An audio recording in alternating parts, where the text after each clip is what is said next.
you would know that we had Fantasy Age 1, and now we have Fantasy Age 2, Electric Boogaloo. And this is kind of like their updated character. So we're gonna, this is their updated like rules. Not much has actually changed, but enough where it's kind of like a new system. So please stick around and we're gonna jump into it. Additionally, you will be hearing the voice of God.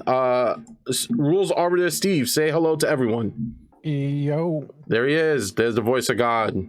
So, Steve, you did the review on our YouTube channel, which you'll probably be seeing this in a second.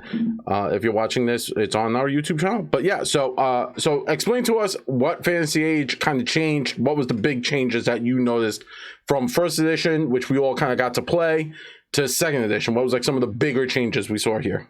Couple of bigger changes was they added a couple of new races to the game. So more options is always better. They added a whole new class. I believe the class is called, if I can find it, I'm just doing this quick and dirty, like, where is the classes? I think it's the Envoy. I might be wrong, but I think it's the Envoy. So does classes, that? Oh, I'm looking at the, yeah, it's Envoy. Yeah, so which is a very much a social-based character. So that character gets all your information for you. I think it's just the social character, meaning like the skill character. Okay. Basically, imagine Rogue without all the combat stuff. Got it. It's your face. It's like you got your B.A. Baracus, that's the warrior. You got your you got the Rogue, you got the Murdoch wizard character. Yeah, Murdoch's is crazy. Murdoch's your wizard. And then and you have your Envoy, you have Face. So he's all about the social situations, the talking people. I mean, it's not to say that he can't do combat, but he's really designed to be the social character. He has an ability called Social Chameleon, so you can take that for what it's worth. Look, they changed some verbiage around, but I mean, it is what it is. They kind of changed a little bit and kind of tweaked the system and improved the system. But the other major thing is, for those of you who don't know, the way that crits work in Fantasy Age 1 and 2 is they used something called the stunt system. Now, it has something to do with, it's a 3d6 system, or it's a d6 system. So it's invariably how you roll the dice and what dice you're rolling could cause you to stunt. Now, in the original version, everyone used the same charts. Now, if you were fighting in combat, everyone if you're fighting, everyone pulled from the same fighting chart. If you're casting magic, everyone pulled from the same magic stunt chart. And there was the social situations, everyone pulled from the same social stunt chart. So everyone eventually used the same crit system. No matter what class you are, you could be you could be a wizard or a fighter or a warrior, and you both attack with your melee weapon, and you're both going to stunt in the same way. Obviously, you have choices in there. Basically, you accrue stunt points based on certain die rolls, and then you can spend those stunt points on the chart. Yeah. The major improvement to from first to second edition is they still have those generic. There's 4 generic stunt types. There's combat, the magic, social, and like exploration. I think it's called encounter. The encounter stunts? Yeah, there's basically 4 different ones. Basically, when you're not, you're kind of like traveling, and you're not really in any particular mode. And when you're not in the other 3, when you're not fighting, you're not casting spam magic, and you're not talking, you use the 4th one effectively. Yeah. And so now it's not just that everyone's got the generic ones, but you also, over time through your character's career, you get to pick ones that are specific to your character class. And those tend to be more powerful than the generic ones. So this also could mean that 2 different warriors who are built in, even if they're using the same weapon, they're still going to have different talent choices, but they're now going to be further differentiated by being able to pick different stunts, and they can focus on different ways that they effectively can crit because they picked the different things that they do when they wall out, when they go crazy. And the other cool thing is to even give you more build diversity at certain higher levels. I think it's around 6 or 12 or something like that. And there's 2 or 3 levels that you can pick a stunt from another class, which I thought was awesome. Yeah, that's so cool. it's a really way to make your character very unique, and just to go ham. And basically, the stun system was like the one wow factor that this game had, and this just took it to 11. Another thing that Fantasy Age kind of like has is naturally they have firearms and alchemic potions built into the system already. So if that's something you really like, this is a system that you might want to check out. Combat is fast, and especially with the stunts. Yeah, I will say that if you know a little bit about a bunch of different role-playing game systems, you'll be fine. If you've heard us talk about Index ttrpg, Viking Death Squad, Battle Sauce, a lot of those like very rules light, Fate Core, those are very rules light. It's like super like you really need to know like 2 or 3 pages of rules and you can go. Yeah. And then you take a look at like GURPS, Pathfinder, first and second edition, D&D, you know, all the editions of D&D, and those get really what they call crunchy or complex. Yeah. And my thing is every time I look at Fantasy Age, it seems to ride the needle between the two. Yes. It's more complicated than the simple ones, but it's less complicated than the fancier ones. So the more complicated ones, not to say fancy is better, but it's just more complicated. Yeah. So I think this is a nice entryway for if you have a group of people who are into board games who can kind of get the rules, they can just show this to them like, here's the 5 or 10 pages you need to learn how to play, and we can just figure it out. Yeah, 100%. I agree with you. So we're gonna be building characters, a character. We're gonna try and figure it out how to build a character. So I'm using a form fillable PDF. I was looking specifically for a second edition PDF, and I realized it's still the same PDF from first edition. Not much. Yeah, I think it's just on their website, is it not? Yes, but it's first edition. That's the thing. I was like, look at. I was like, oh, is there a second edition one? And then I realized it looks different, but I don't know if it actually is different. It's not like I think just from an artwork perspective, it just looks a little different. Yeah, it's all the stats, all the same. Again, not much changed, right? Like so.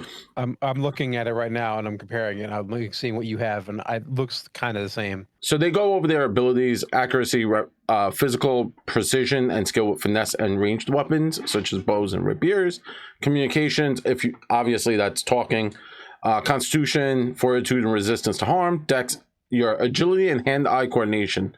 Fighting is your character skill at combat with heavier weapons such as axes and spears. Intelligence is a measure of your smarts. Perception, senses, like your sensory information. Strength is your raw physical force, and willpower encompasses mental and discipline and confidence. So they kind of changed. They didn't change much from again Fantasy Age first edition to second edition. So they break it down, making a character 9 steps. Create a character concept. We don't have a character concept, so we're just gonna kind of do this like flat out. Yeah, I always figured out the character concept based on how I went. Yeah, like skills and stuff. I usually fit the character concept to fit the character, like the character. You roll up, yeah. After I build my character first, and I go, oh, okay, here's the concept. Yeah. So determine abilities. These are your character's core physical and mental attributes. See page 11. Not too hard. So we go down to page 11. Determining your abilities. Remember, this is a 3d6 system. The entire game is run off of rolling just 3d6. So we are going to quickly roll up some stats for this character. Are you going to roll the ability scores? Am I going to roll them? Because the suggested method is you have 13 points to spend, and everything starts at a 0. Oh, I see what you. I'm going to roll them. Okay. So rolling is a little different because obviously, since the stats compare between -2 and 4 and +4, rolling 18 doesn't mean you have an 18 in that stat. No. So there is a little chart there, as you see, that will tell you how to convert your die rolls into actual ability scores. Yeah. So 1 second as I get my die roller up and ready. And by my die roller, I mean the die roller that Google has. So we rolled 3d6 and we're going to record that number. So should we go down the line? You can just collect your stats and then we can figure out how we would normally build it. We would build it as if, you rolled all your stats and you could pick whether you put them. Got it. So first roll.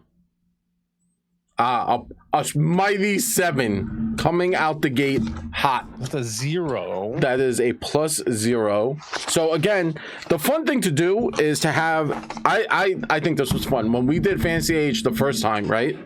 We had our friends, the people playing with us, the other members of NVNG who were going to sit down and play with us, and I had them start to roll stats, and they didn't understand the system. They understand tabletop role-playing games, right?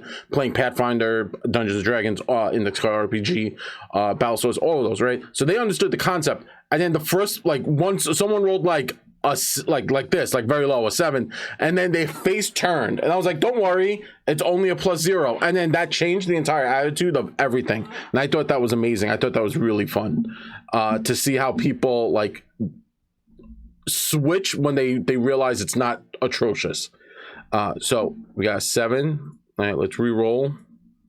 And we have 9 total stats compared to other games. We have a 9. This character might be 9 stats. Yeah. No, 9 total. You have to roll 9 we times. gotta roll a 9 though. Number 1. We got another 7. All right. Another 0. This Not looking too hot right now. 15. There it is. Yeah, okay. That's a 3. It's not bad. And the only way to get a 4 is to roll an 18. 8. The 0. A 9. I think my roller is bugged, by the way. 9 is a 1. 2, 3, 4, 5, 6. 6? 0. No. So we got an 11. So So 1. so it's 7. A 10. Also 8. a 1. Come on, big money. I'm not keeping that 3 because that's impossible. No, that's a -2. 2, 3, 4, 5, 6, 7, 8. No, I'm re-rolling that. Well, FU3. here's the thing. Man. 12. I'll take it. Which is not good. So Then and here's the thing. So we may re-roll this character. So what was your total? Like do you write all the converted numbers down, or do you need to convert the numbers? oh, you want me to convert them? Okay. So what did you roll? I have a 0, a 1, You 0. did that. So you turn them all to stats. So what is the total number? Add them all together. The big number or the small number? No. The die rolls. You just throw away the die rolls at this point. Just when the die roll converted to a stat, add all the stats up, all the 1s and 0s and negatives and. Got 1 second. 3, 4, 5, 6, 7. 3, 4, 5, 6, 7, 8, 9. Okay, then total all your ability ratings. If the total is less than 13, increase a number of ability ratings equal to the shortfall by 1 in any order you wish until the sum of all your ability scores is 13. When you are done, you may swap 2 ability scores. Oh, you are supposed to roll them in order. I'm sorry. Apparently, are supposed to roll them in order. Yeah. My bad. So yeah, top to bottom, accuracy. Go down the line. Yeah. Accuracy, communication, con, dex, fight. So I wrote them in order. So I'm just gonna plug them in here. So and then now you can add. You say you're a total of 9. Yes. So you can add 1 to 4 different ability scores, Oh, that's the or 1 to multiple. You can add it to the same as well. So you have 4 more points to spend to make it a total of 13 points. Oh, so you can bump This it. way you don't get gimped. And then you can swap 2 ability scores. Got it. So con was a 7, which is a 0. Don't worry, guys. We'll get there. We got a 15. This was our big one, was dex. So 3. So fighting. You don't need the die roll. The die roll can go away. You don't need to track that. That goes away once you're done rolling. Got it. Other stuff may go there. That's why I'm thinking that. Oh yes, the skills go there. When you build your character, that's where you put your skills. Yep. So intelligence was a 9. So it was a 1. Perception was a 1. This was a 1, and this wound up being a 2. So if you add those all together, you see I have a 9 altogether. So 3, 4, 5, 6, 7, 8, 9. And now, according to the rules, I can bump You have 4 points. I have 4 points to spend. Yeah. So going to bump that con. Obviously 4 is the max. Can't go higher than 4. Yeah. So I'm gonna bump that con to a 2. So that's 2 points. So I'm gonna put 2 in accuracy to give me that finesse weapon, and I now feel pretty solid about my character. Okay, so now you can swap 2 ability scores. I'm gonna keep. You don't have to. I feel like this is a solid thing. Now my fighting is a 0, but everything else is pretty solid, right? Like I got my dex, which makes me agile, so I'm feeling this character could kind of go in a lot of different areas. You have a minus? No, I didn't. I got rid of that one. I said nay. Oh, you cheated. I did cheat. This is a cheat character. This is a cheat character. Yes. All right. So now, step 2 was determining. Choose an ancestry. You could be a Drac, which is an interesting new ancestry. Dwarf, elf, gnome, goblin, halfling, human, orc, or wild folk. Now in this, Drac and goblin are the new, and wild folk are the 3 new ancestries you could choose. In the original, I believe it was dwarf, elf, gnome, halfling, human, and orc, which was cool. So we are going to figure out what we want. And now also the cool thing is, in unlike other editions, if you want to be a half something, right? Like if you wanted to say that mixing ancestries, you could easily do that. As you see in this picture, this is some kind of hybrid elf creature. It's a Drac. It looks like a hybrid Drac. We can choose whoever. Let's see. Thank you, Neurolancer, for subbing at tier 1. Thank you very much. Awesome. Thank you. Thank you. So let's see. Dracs are standing 7 feet tall. They are dragon-esque characters. More lizard looking in this picture. We have dwarf, which is your standard dwarfy dwarf. You have your fancy elf. You have your fun-loving gnomes. You have your gerblins, your halflings, which is cool. I like the halfling in battle armor. That reminds me of Tina's character from Pathfinder First Edition, Bailey's. She was a paladin. That was before they changed them to champions. Your generic humans, your orc, and your wild folk, which are, I'm assuming, just kind of like an animal, like a beast people. So what you're telling me, Steve, is since we have wild folk, we could theoretically play an entire Fantasy Age campaign, Thundercats. You could. Okay, I'm just double checking. I'm just double checking because I think that's something. I call Panthro. I was about to say we need to start making Panthro. And then your character gets a benefit from your species, and there's some generic benefits you get from your species, and then there's a chart that you can choose from. I think you can choose from where you can roll. It's up to your GM, but I like rolling because it's random. Yeah, rolling. You get some sort of talent or benefit, and I think most characters you roll twice. The Beastkin is the exception. There, you technically roll twice with the Wild Folk. Excuse me, on the Beastkin, but the Wild Folk is the exception because you just have to roll once on 2 charts. Yeah, so you're still technically getting 2 abilities, but they're just separated to 2 charts. But I believe everyone rolls twice on the charts, and you get 2 different abilities. Yeah, and that's how that's ability focus, increase your stats, stuff like that. And that's additionally how you get your half races. You have the ability to roll you pick from each chart. You roll once on like your dwarf and once on your orc, and that's how you get your dwarf character.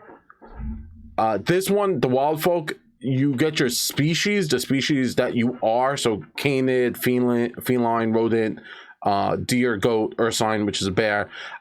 Depending on how the character is being built in the person, they might just say, hey, I'm going to take the moose option. And that would be... I remember fine? the rule on rolling. You can choose to roll, and you roll twice. Yeah. You can choose to pick, but if the item you're picking is an ability bonus, meaning it increases one of your stats, that's both your choices. Yeah. So if you want to pick, if you're playing a jack, you want to pick magical resistance as your ability, and then maybe your, you want to be a researcher, so you take focus, intelligence, research. You can take those, but if you take the ability bonus +1 strength, that's the only thing you can pick. But if you happen to roll that, Yeah. and then you could still get that. That's that benefit of rolling is you could potentially get increases to stats and something else. And something cool. Yeah. All right. So let us see. So how should we choose our ancestry? We have. And you're picking which one? 1, 2, 3, 4, 5, 6, 7, 8, 9. Oh goodness. Not even 10. So let's roll a d10. Roll a d10. And on a 10. 10's reroll. Yeah, 10's reroll. So 2. That wasn't hard. Wow, my roller is off. Dwarf. So we're doing the dwarf. Dwarves get by default. You can pick one of the ability focuses: Constitution, Tolerance, or Intelligence Evaluation. So those are things where they're kind of like specializations. So everything falls into the category of a stat. So all the skills fall under different stats, just like any other game. But so anytime that we have to see if our body can tolerate something, we have to roll against our constitution. But since we have a skill focus of tolerance under our constitution, we effectively treat this as a +2. Anytime you have a specialization or an ability focus, which is called, or a focus, it is just basically treat it as +2 whatever your stat. So if your constitution is a what? I can't really see it. Oh, sorry. My constitution is a 2, so it's fairly high. Yeah, so if you had a focus in your constitution in this particular subject, like said tolerance, and you had someone said, okay, roll a constitution check, and tolerance. You can use tolerance here. You effectively roll with a 4 plus your die roll versus a 2 plus your die roll if you didn't have it. Yeah, I believe this dwarf is going to take tolerance because the min-maxer says to do that. Look up what that does actually too. We can. Let's see if I can find it. I feel like tolerance makes the most sense. Neurolancer, no, we do not know what we're doing. We're just kind of randomly building this character as we go along. Partially min-maxing, partially not min-maxing. Most of the time we are semi-min-maxers, as I am old school. Look, you have to make a character competent. Yeah.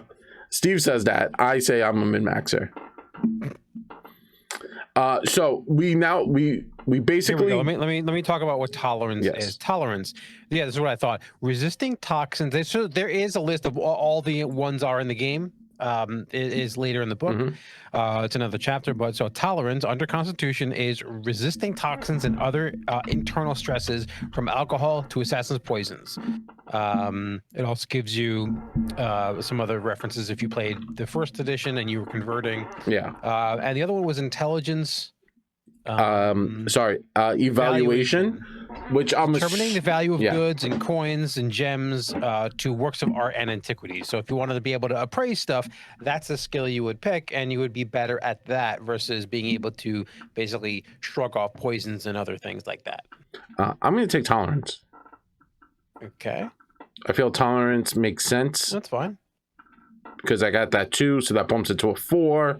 And your DM always loves to throw in the random poison monster. It's like, oh, it's got poison to like slow the players down. Not this guy. Not this character. Dwarves having resistance to or are better at shrugging off poisons. It's kind of thematic. Yeah. The next thing you have is dark vision, or this game calls it dark sight, which basically lets you 20 yards of vision without a light source. So I'm just dark vision. Yeah. And then on your character sheet, that would be powers, talents, and specializations. So I'm just going to plug that in right there. Dark sight. Next up, your speed is equal to 8 plus your dexterity. That is not the big number. You kind of get rid of the big number, and now we're only working with the 3. Yeah, so it's a 3 plus my 8. So yeah. And then my character is not lactose intolerance, Valor Pyre Stargazer. They do have a dairy tolerance. So they have 8 So I have a high speed. Like this dwarf is just moving with that 11. I will say that 8 base speed plus your dexterity is lower than other ancestries, because obviously dwarf have short stubby legs. Yeah. A lot of them do start with 10. Some of them do start with 8. You can speak Dwarven in common. That's If solid. you'd be surprised if you couldn't speak your own language. Yeah. And then here, select 2 additional benefits from the dwarf table. Selecting an ability increase counts as both benefits. Yeah. Or you can choose to roll if the GM allows rolling. And since you're everything here, you can pick. You can roll, or you could. Dairy tolerance is OP, and someone needs to write a letter from Valor Pious Stargaze. I agree, it is OP. All right. So our first roll is 2d6 to see. Milkshake golem. A 10. All that damage. So let's see what a 10 gets us. 10 is intelligence engineering as a focus. That's interesting. I think I have an idea for a concept. I have to see how it plays out. But like already formulating, they have a high dexterity, a high accuracy. They now have engineering, which brings in firearms. And in my head, I'm now seeing like a dwarven musketeer, a 10. So I don't think you can get the same things. Roll again. Yeah, you can't. So it's a mute. Where were these rolls like when I was making the character? 9. There you go. Focus 9. smithing. Strength smithing. Well, that makes sense. Yeah, because I got the engineering. Yeah, so now I got my strength smithing. I do have that +1 strength, so it's not terrible. My fighting isn't the best, so I'm more like a Porthos. Now you'll notice on my character sheet it does say race. They've changed that over in the newer edition. It's now Ancestry. Most things are still the same. Social class and background are still in the system. Yeah, and like I said, we're rolling for the ancestry chart, but you can choose. Just keep in mind, if you chose an ability bonus, you can't choose 2 things. You have to choose just the one thing. If you want to risk it and try to get that plus something else, you can roll it. So now we're going to choose our social class. Your background, yeah, your social class, all that stuff. So we're going to roll a d6, and then you're an outsider, lower, middle, or upper, and then that also gives you your background. D6, a 2, so that's just lower class, kind of. So my social class is just lower class. Not much happens here, so now we roll on the d6 on the lower class. What would I be? A 3, which is performer. Interesting. You could just take a 6 to be a tradesperson. I'm okay with performer. I do have a lot of decks, right? So so background descriptors, right? So now this is you have your background. You go over HIJLM. So performer, you get either communication performance or intelligence music lore. What's my communication? It is a 1, so I'm not terrible. Or intelligence music lore. I'm gonna take performance, and now we can perform. So the description of that is you are a dancer, actor, musician, singer, or some other sort of performer. You are getting in front of a room of people and affecting them through your art.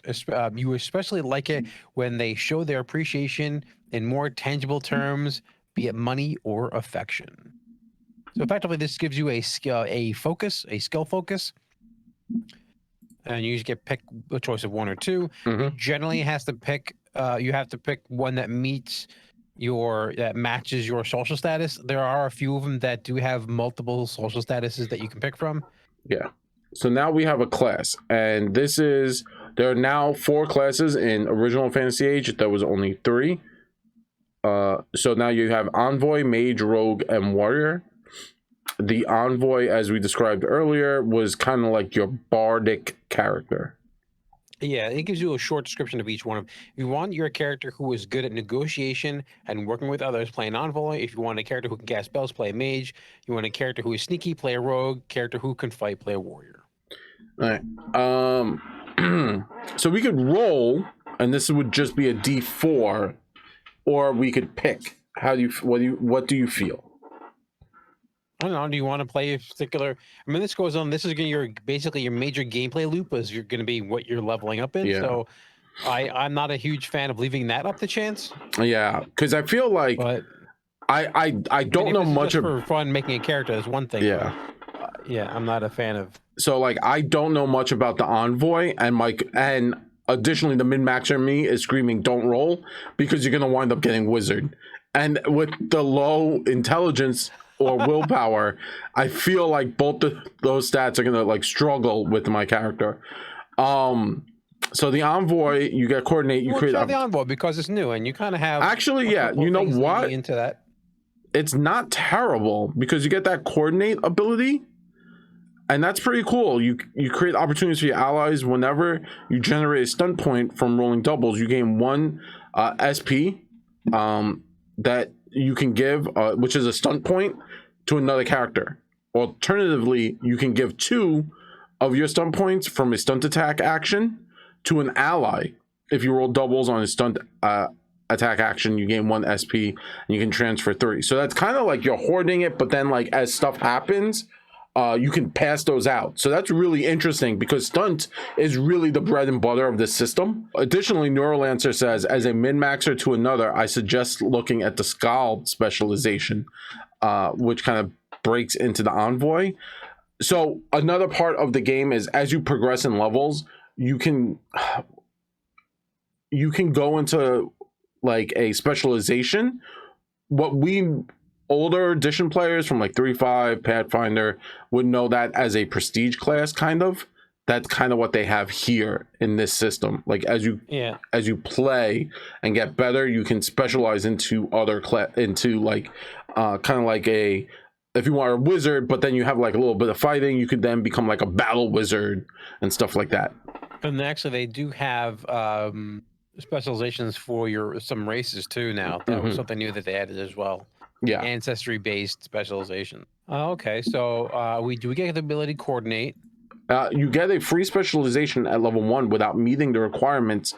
I believe that's the envoy ability. Oh, you do. You may pick one specialization allowed by your class and gain a novice degree of that specialization for the talent. For this specialization, you do not need to meet any requirements listed other than allowed classes. Specializations help you customize your character and give them the specializations available for the envoys are the arcane discipline, aristocrat, bard, champion, crime lord, diplomat, heritage, knight, mariner, pirate, marked, mystic, navigator, spy, and scald. This was a big change. This was the biggest change to 2nd edition. For Fantasy Age is that specialization you get right away. So we're just going to jump down. So I'm going to check out the Scald. So you also get Dazzle, which is an ability you get. You also get Social Chameleon, which basically you get 2 backgrounds and 2 social statuses, which we're going to have to get to in a second. Page 95. We have the Scald.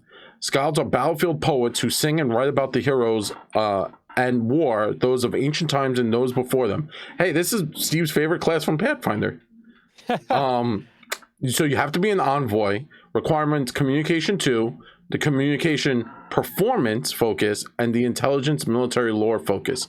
But you get to skip having that because you already get the specialization from your class in 2nd edition off the bat. So you spout, improvise, and memorize poetry that guide your friends and intimidate your foes. When using the coordinate envoy ability, you can use the stunt attack option as a minor option, but instead of attack roll, you make an opposed communication performance test versus your foe's reaction willpower morale roll. So when you see them in parentheses, if the enemy doesn't have if the enemy has willpower and then focus and morale, remember you get to add that 2 on that roll. So when you see their willpower, it might say a 1, but they might have morale. So instead of a 1, it's a 3 when you make that check. If you use this and the ordinary coordination ability in the same turn, you must pass on the SP stunt points you gained from each to a different ally. Your ally must be able to understand you. I guess that's important. In addition, To surviving the battles you'll sing about, you'll receive training in one additional weapon group of your choice. So that's pretty cool. How do you feel about being a Dwarven Skald, Steve? So so this is another thing that we didn't go over is this is a talent. You're getting a talent for being a Skald. And this first ability we just talked about is the novice version of that talent. Now, as we gain levels, we can put more talents. We can improve it to expert, and then we eventually can improve it to master. Yes. So they're like special moves. Coordinate, right? So I'm just going to put these in my talents right here. So we have coordinate we have dazzle, which is just fun. As a free action, select one foe who can hear you to dazzle. You just basically confuse them a little bit. You're like, hey, jazz hands. And that's it. You have charming patter, a dour glare, cutting remarks, or the performance of tricks and art. You can dazzle a foe, leaving them unable to concentrate on attacking you, which is always good. As a minor action, and there are minor and major actions. Basically, you get one minor and one major action during your turn. Yeah. I mean, there's ways to play, and we'll talk about it later. Well, yeah. But that's what it means. Basically, think of it as like a bonus action. Yeah, that's the best kind of the as best a minor way. action, you can select a foe who can hear you to dazzle. If your communication is greater than their willpower, you gain a +1 defense against their attacks until the beginning of the next turn. So you gain a little bit of defense against that character because they're a little distracted, so long as your communication is better than their willpower. Yep. So we have the Skald, which was in chapter 3. So you get the Skald novice ability. So I'm just gonna. Yes, that's what your specialization gives you. A few things. Remember, we don't need to have every Skald talent. This is just you get it because of being an envoy. You get it because you pick this as your specialization.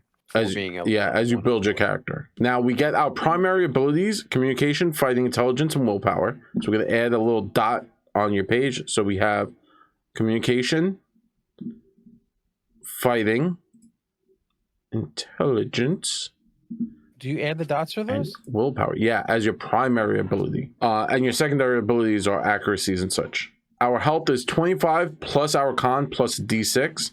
So it's 25 plus 2. So, and then we get to roll a d6. So let's see what we get. 3. All right, so that's not bad. So 28, 29, 30. So we have a solid 30 hit points. We get to choose 3 weapon groups that we are like kind of 3 of the following list. Any black following. Powder, yeah, bludgeoning, bows, brawling, light blades, slings, or spears. Yeah, so I'm going to choose black powder because that's accuracy and we're not terrible with it. Spears could also be accurate. I'd have to look at it, but I mean, slings would probably be accuracy as well. Yeah, I know light blades are rapiers, so we're going to grab light blades, right, to give us something to do in melee. And then we're going to choose spears because Steve said so. So as you can see, we have dark sight, coordination, dazzle, social chameleon. Our specialization, the novice Skald ability, we are proficient with black powder, light blades, and spears. Use fighting. That's probably not a good choice. Oh, that makes me sad. Which other ones were there?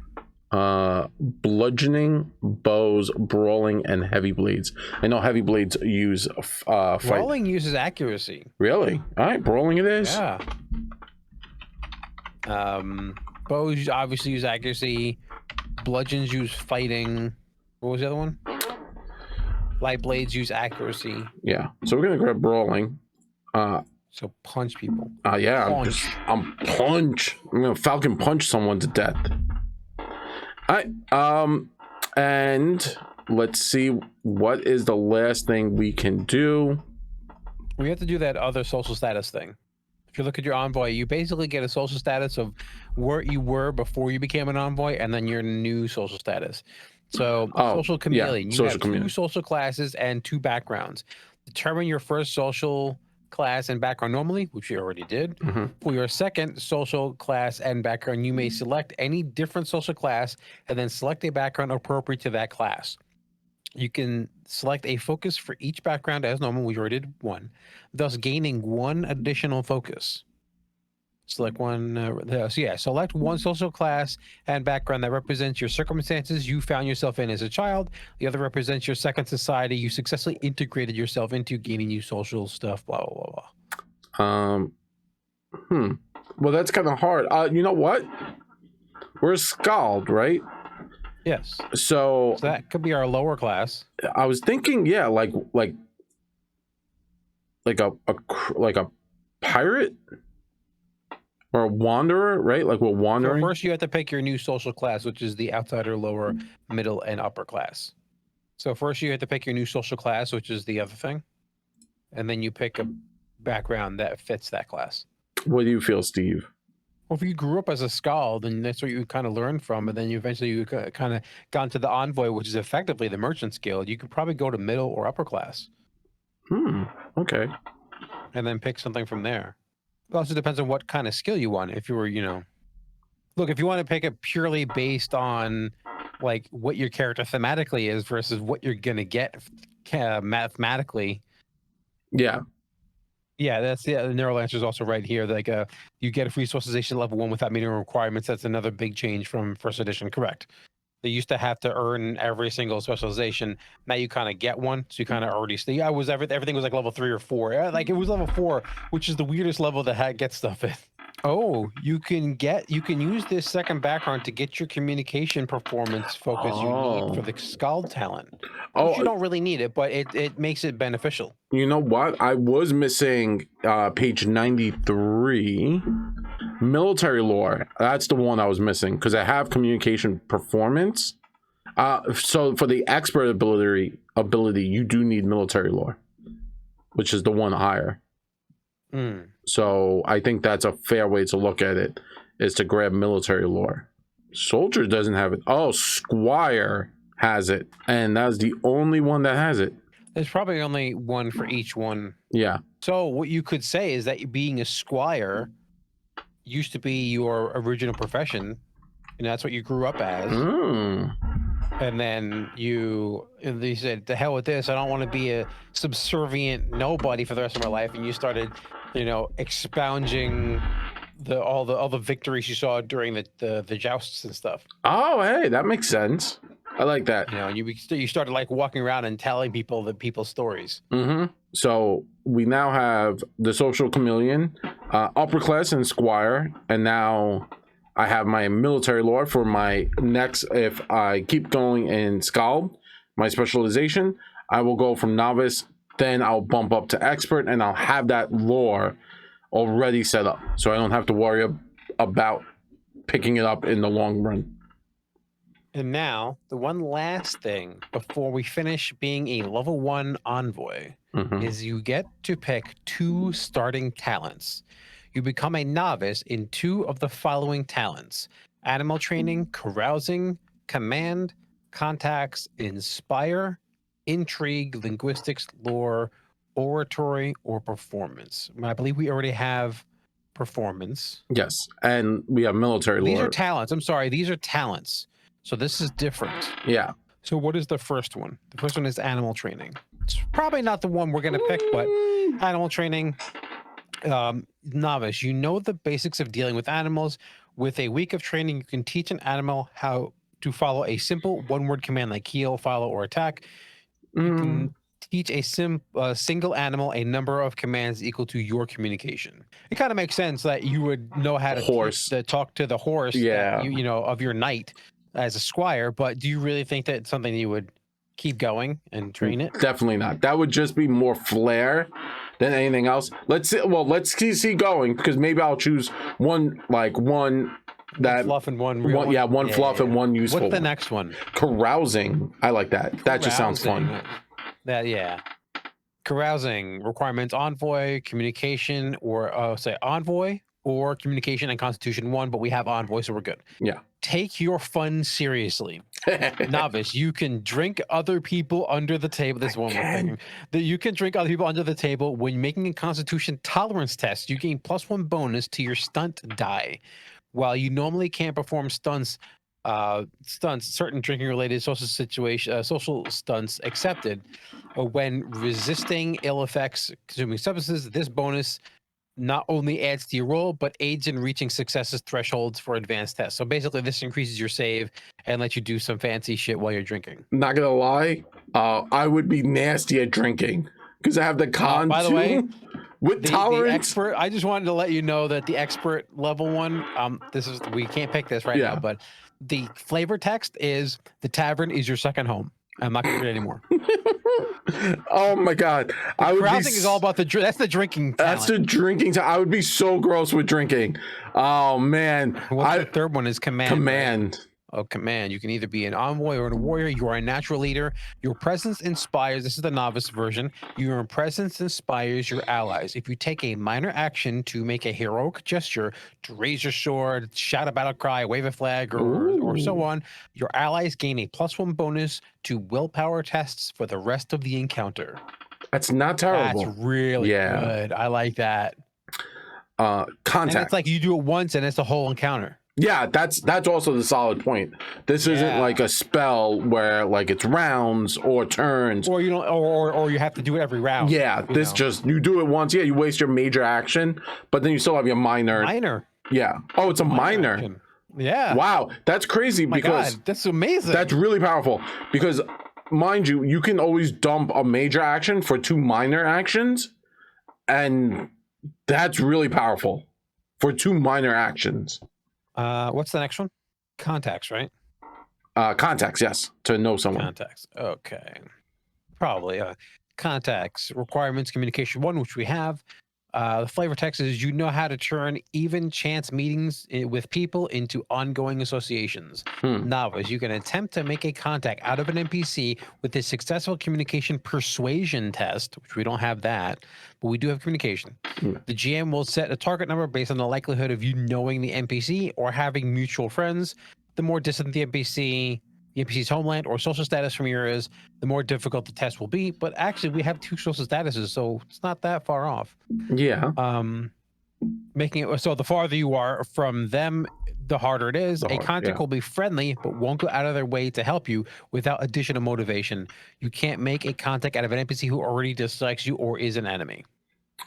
So basically, this is the make friends talent. Yeah, make friends. I'm not gonna lie.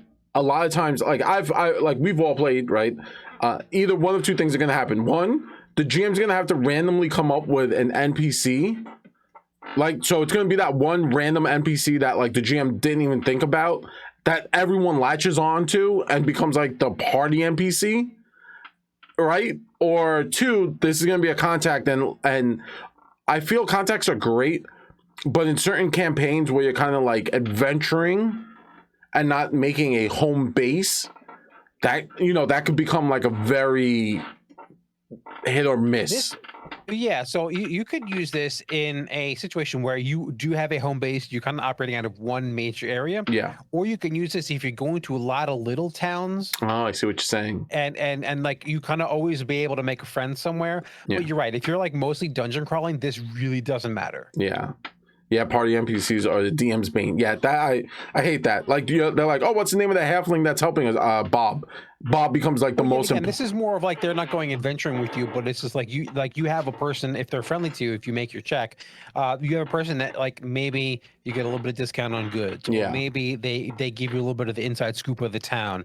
So in essence, in certain situations, this could be a boon to the DM by having them being able to dump some information off on you that you guys missed.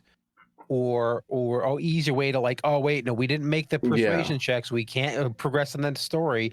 Now you have a person direct contact to the party to say, hey, did you hear about this stuff that happened when you guys were away? Yeah. So yes, there is good and bad that can come from this. Yeah. But what's the next one? Inspire. I will say before I got to Inspire, I saw a talent called Goblin Secrets. Goblin Secrets. Goblin Secrets. Goblin Secrets. Inspire. Requirements: envoy or communication 3. So we are envoy, so we don't need the communication 3. Yeah. The flavor text is you drive others to do great deeds. You may be an expert speaker or a leader, but this talent is often about being an exemplar and source of trust, dependability, and stability as much as it is overt interaction skills. So novice, you inspire calm and courage in your friends and allies. As long as you are conscious and they are within line of sight of you, all allies gain a +1 bonus to all willpower tests. Any ally directly defending you from harm when you are unconscious or incapacitated receives the same bonus. Oh, that's interesting. That's cool. That's cool. And it's not It doesn't require an action. it's so not an as action. they can see you and you're conscious, everyone gets +1 to the willpower tests. Or if someone's actively defending your basically dying body, gets it.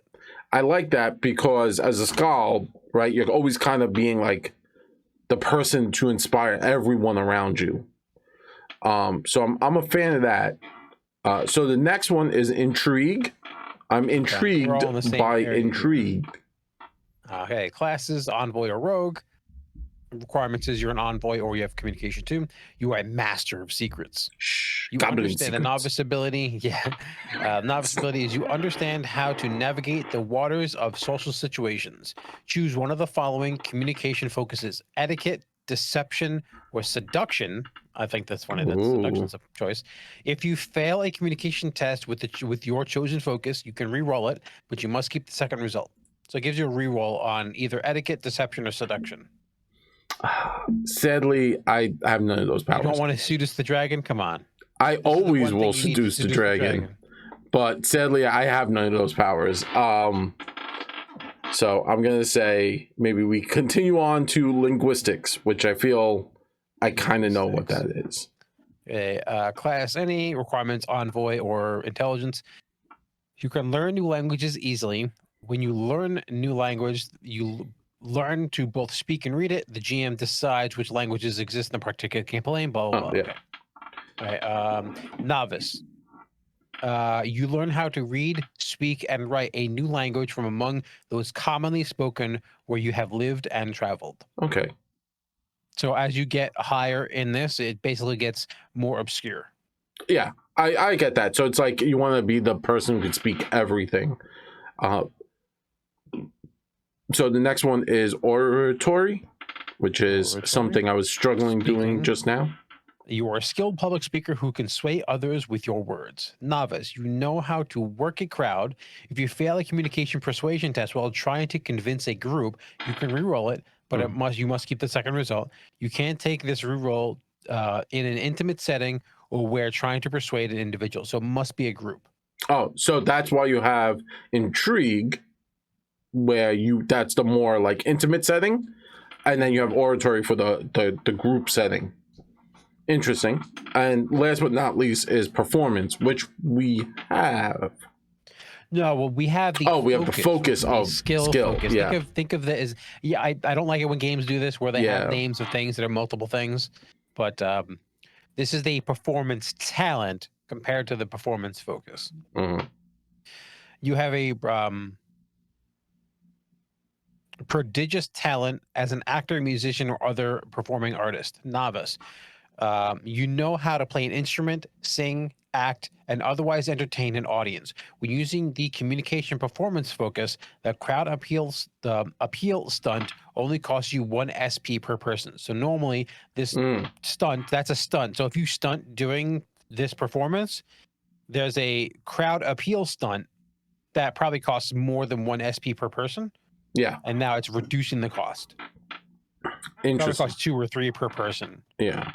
So the bigger the group, the harder it is to pull up, but you can do it in a larger group because you can spend less per person to stunt. I don't know what exactly that stunt does, but let's look at what that stunt does. If I can find it really quickly. The crowd appeal. There we go. So your social action also affects 1 additional person per 2 SP spent, as long as their willpower is equal to or less than your communication. This does not allow the effects of other stunts to affect. Okay, yeah. So this effectively lets you, when you're using an action, let's say your action limits to 3 people, right? Yes. But you want to affect 5 people in the group, you would have to spend 4 SP to affect the additional 2 people. Your ability, if you pick it, would make it cost 1 point per person instead of 2 points per person. Got it. To be able to widen your effect of your social stunt to affect more people, it basically cheapens it. To makes it easier. Yeah. Yeah. There was a few I really liked. I kind of like leaned towards, and a few I was not a fan of. Personally, if I was doing like one important and one fluff, Yeah, Yeah, that's also true in Overwatch. It's very specific on, is it going to be a very social game or not so much? yeah. So if I was to do one fluff and one important, You could right? do one situational and one like actual. Yeah, I would do inspire, right? Because that's that floating +1 that's always happening. And then I think I would do oratory, right? Because that's the large group of people. Yeah, so inspire is the one that gives everyone that +1. One to morale. And if they're defending your body, they get that automatically. Yeah, so they get the +1 bonus so long. Everyone gets a +1 bonus so long as you're active and alive. Yeah, If you're downed, someone actively defending you, they still get the bonus even though you're unconscious. exactly. And you said what was the other one? Oratory. The one we just talked about. Yeah, that one was that's the one where you get working a crowd. You can work a crowd. You can work a crowd. Also matters when you obviously we're making this character in a vacuum. Yeah, but it would matter is like, hey, talk to GM. Hey, exactly. What kind of things are we going to expect? What kind of situations are? So I don't want to pick an ability that's going to be completely useless. They may be able to give you some insight. I'm like, okay, no, we're not going to be doing too many like group social encounters because like everyone else built for combat and magic. Okay, so maybe that's not necessarily a necessary thing. Yeah. So you can tailor it to that. So we're kind of building in a vacuum. So just take that with a grain of salt here. Yeah, exactly. You might be playing in just like a very heavy dungeon crawly setting. And in that situation, it would be like inspire and linguistics, right? Because there's always that time where it's like, oh, it's a tome no one can read. Well, guess what? I have that. Or even like lore, that would make sense, But then you might be playing like so Green Ronin has a lot of different systems that all run order for Fantasy Age, and one of them is Blue Rose, which is a very the best way I could describe it is kind of like Game of Thrones, and it's very heavy on the lore and social interactions.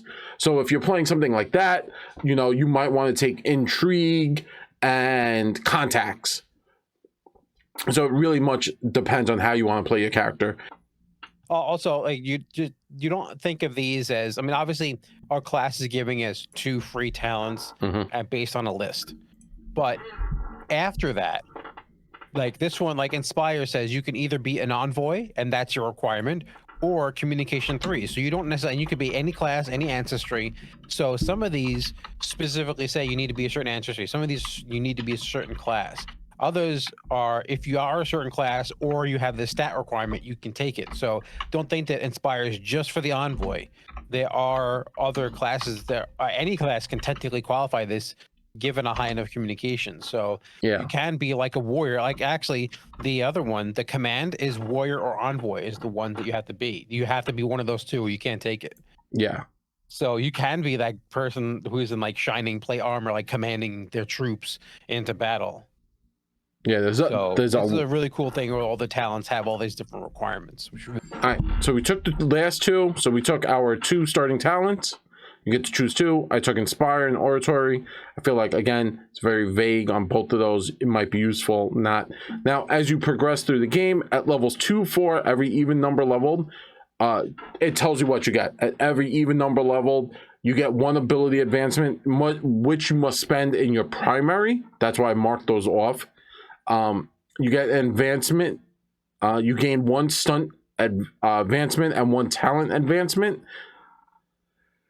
At level 6, 12, as you go, your stunt advancements can be selected from the class stunts and other classes. And your focus, you gain 1 ability focus chosen from your primary abilities. At odd numbers, you gain an ability advancement you must spend on a secondary ability. And you gain 1 specialization talent advancement, and you gain 1 ability focus chosen from your secondary abilities. And again, there are specific levels where you get other things. Like at level 4, you get Double Talker.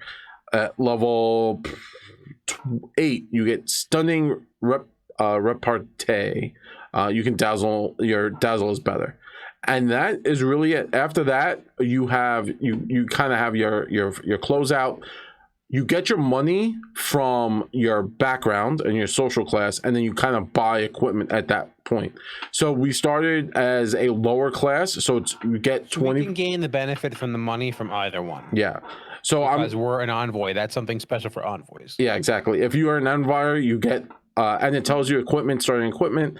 You start with characters might begin play with the following: Traveler's Garb, a backpack, and a warrior skin to let you know what you get. And says if you're an envoy, you can get a light armor and a weapon.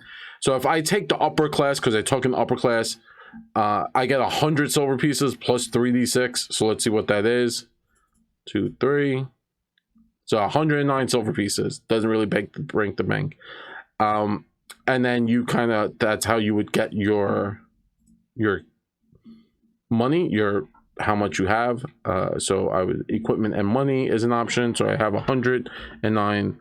To get your defense and your speed, your defense is 10 plus your dex plus any shield bonus you have.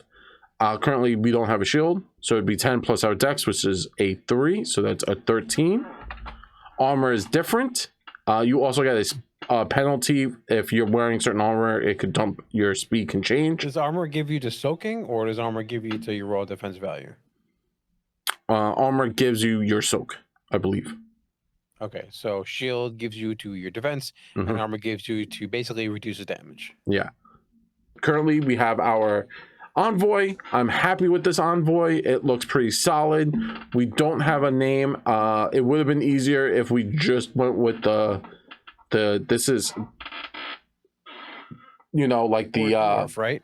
It's a dwarf. Yeah, it's a dwarf. They have like the standard dwarf names in the very beginning under the ancestries, where it says like, oh, this is how you, like, this is the masculine, this is the feminine naming process.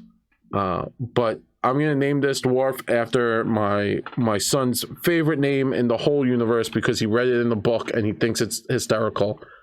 Bob. It was a kid's book. Here we go. Bob Mudforge. Bob Mudforge. Best name ever. Fantasy name generator. Best name ever. Bob Mudforge. Or to his friends, Bob. To his enemies, Robert.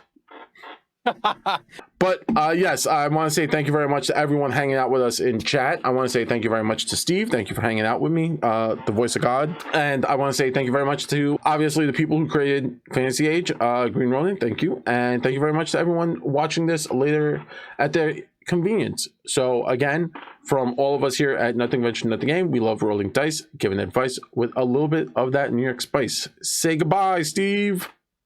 Later. Have a good one, everyone.